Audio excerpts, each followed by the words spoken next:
মজলুম জননেতা মাওলানা আব্দুল হামিদ খান ভাসানীর ৪৮তম মৃত্যুবার্ষিকী আজ রোববার ১৯৭৬ সালের এই দিনে রাজধানীর বঙ্গবন্ধু শেখ মুজিব মেডিকেল কলেজ বিশ্ববিদ্যালয় হাসপাতালে চিকিৎসাধীন অবস্থায় তিনি মৃত্যুবরণ করেন।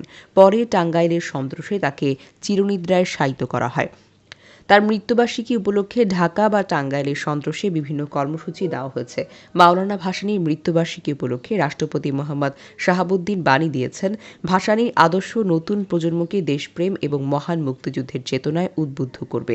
প্রত্যাশা করে রাষ্ট্রপতি তার বাণীতে বলেন, দীর্ঘ রাজনৈতিক জীবনে মাওলানা ভাসানী দেশ ও জনগণের জন্য নিঃস্বার্থভাবে কাজ করে গেছেন। তিনি সবসময় ব্যক্তি স্বার্থের ঊর্ধ্বে জাতীয় স্বার্থকে প্রাধান্য দিয়েছেন।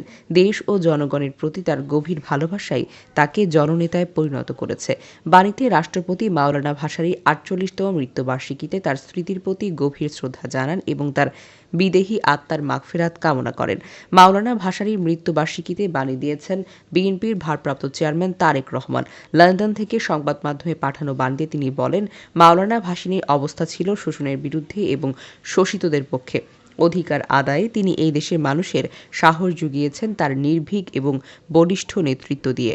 সিরাজগঞ্জের ধানগড়া গ্রামে ১৮৮০ সালের ১২ই ডিসেম্বর মাওলানা ভাসানী জন্মগ্রহণ করেন। সিরাজগঞ্জে জন্ম হলেও মাওলানা ভাসানী তার জীবনের সিংহভাগই কাটিয়েছেন টাঙ্গাইলের সন্তোষে। তিনি কৈশোর যৌবন থেকে রাজনীতির সঙ্গে জড়িত ছিল।